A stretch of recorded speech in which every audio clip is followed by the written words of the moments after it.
Today is Thursday, July 13th, and as you may have found in the readings for this week, they're not quite in sync with what we're going to be sharing, and it doesn't line up Matthew 7 with the Transfiguration, which is actually in Matthew 17.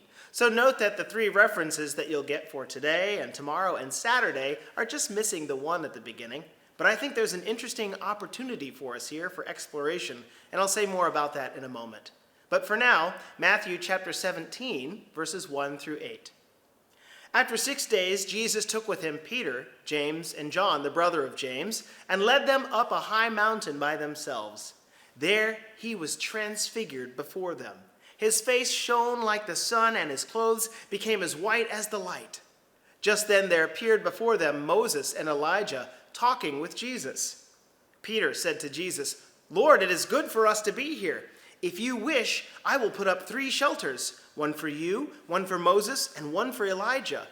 While he was still speaking, a bright cloud covered them, and a voice from the cloud said, "This is my son, whom I love. With him I am well pleased. Listen to him." When the disciples heard this, they fell face down to the ground, terrified. But Jesus came and touched them. "Get up," he said. "Don't be afraid." When they looked up, they saw no one except Jesus. This week we had the great pleasure of hearing from the General Secretary of the American Baptist Churches USA, Reverend Dr. Jeff Woods.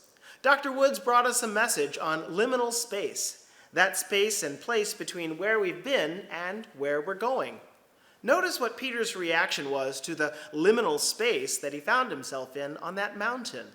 He wanted to set up camp and stay right there. Sometimes our reaction can be the same.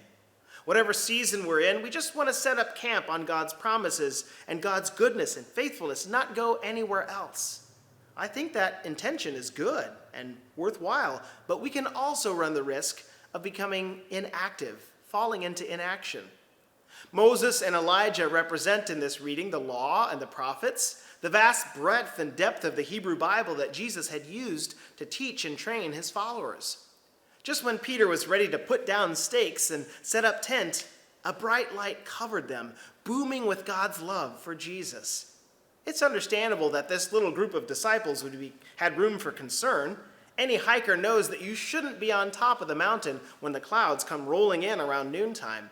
You could get caught in a storm, unable to find your way back down, or worse, you could be struck by lightning.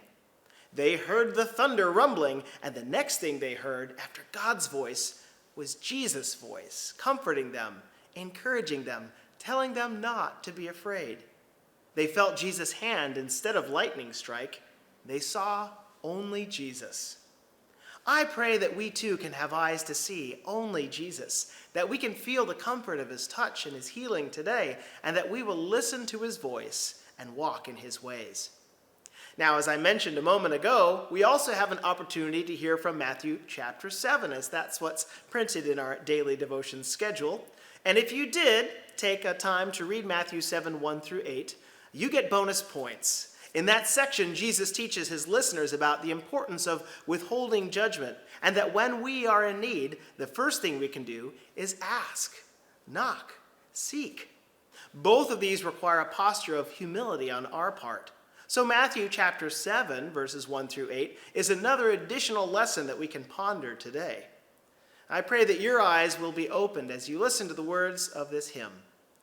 Open my eyes that I may see glimpses of truth you have for me. Place in my hands the wonderful key that shall unclasp and set me free. Silently now I wait for thee, ready, my God, thy will to see. Open my eyes, illumine me, Spirit divine.